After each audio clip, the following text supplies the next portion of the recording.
So Kayvon Thibodeaux has been slipping on mock drafts everywhere. Here's why I think the talk surrounding him is absolute bullshit. Let's talk about it.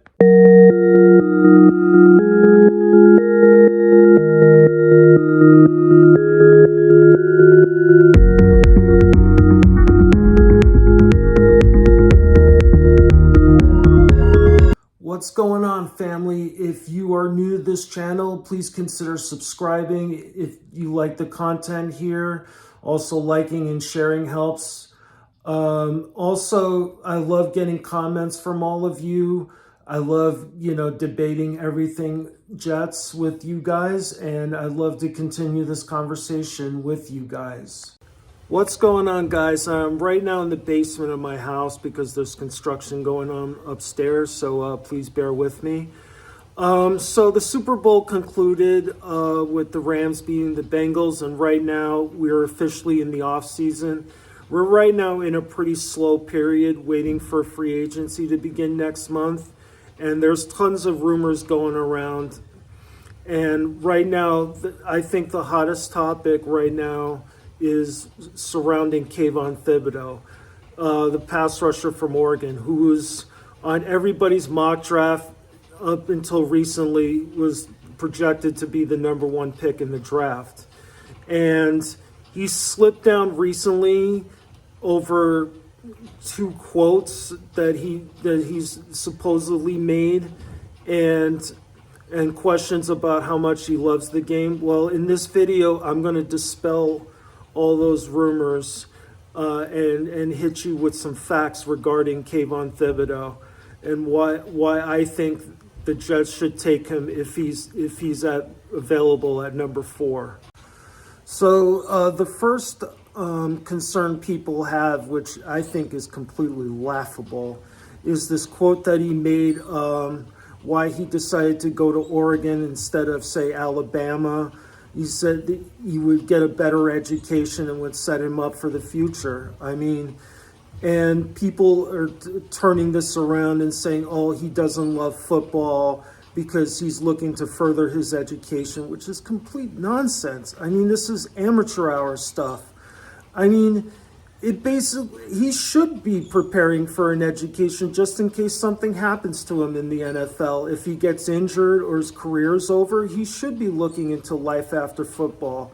And plus, your football career is typically only a few years. So he should be looking into other options in his life. And the whole silliness of this and is truly laughable, and people are questioning his work ethic, and I haven't heard anything from anybody, his teammates, his coaches, or anything like that he's either a bad teammate or that he didn't work hard. Nothing.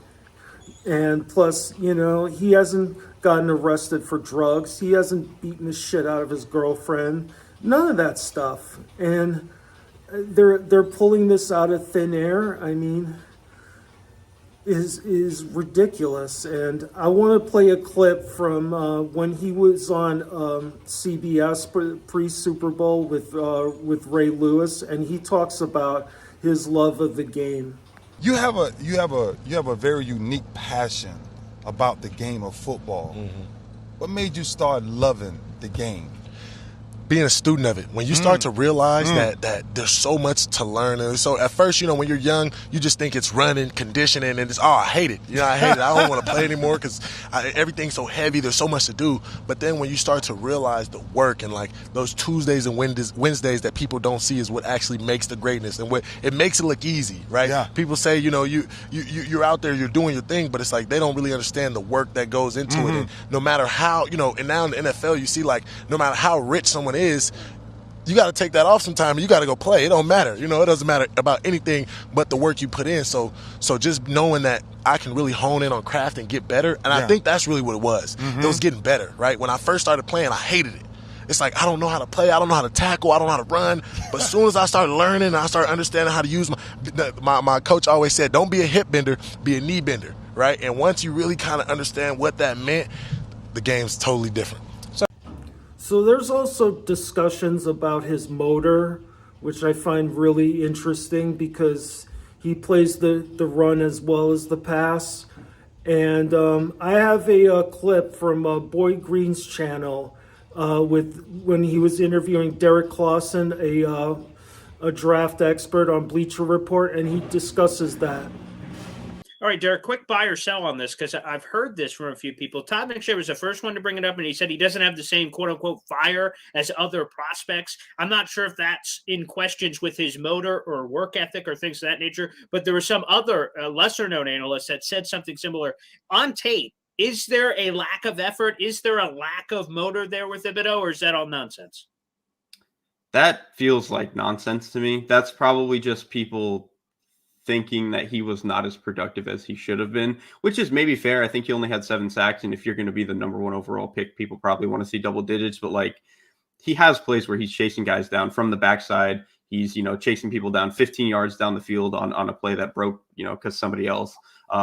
He's actually pretty active in the run game too. So, that would usually be an indicator of if a guy has a questionable motor work ethic, is if he doesn't want to get involved in the run game. But Thibodeaux is very willing to hit people in the run game and take on blocks and all that sort of thing. So at least on film, that doesn't really seem to be an issue to me now. And it's not like Thibodeaux is playing in Alabama or Georgia where he has other studs to help him out. Playing in Oregon, he was pretty much the only game in town. So offenses were scheming directly against him. So, and even with that, he was almost averaging a sack a game, which is incredible when you take that into context. So I don't believe that this whole stuff about motor, it's again, is amateur hour take. I've seen the clips. I've done a lot of research on him, and I've checked out his interviews. He's very intelligent, very knowledgeable about the game, and does love the game. So all these rumors surrounding him is pretty much nonsense. And the Jets would be a fool if he's available at 4 not to take him. I mean, for the Jets' history, which has been pretty horrendous when it comes to the draft, to pass on a generational prospect like Thibodeaux over some innuendos is completely insane. This would be almost equivalent of, the Jets taking Kyle Brady over Warren Sapp in 1995 draft. I mean, I'm not equating Ekwonu or whoever else is going to be at the 4 to Kyle Brady, but if you have a generational talent who can transform your defense, which, by the way, was the worst in football last year, you take him in a heartbeat. So the Jets would be making a grave mistake if they did not draft Thibodeaux if he's available at 4. So let me know what you guys think in the comments. If you disagree with me, that's fine, but just bring facts. Just don't bring, what somebody else said or anything like that. Just bring facts to the table, and we can have a very lively discussion, because this is right now the hottest topic in the off season right now. So please let me know what you think in the comments, and as always, go Jets.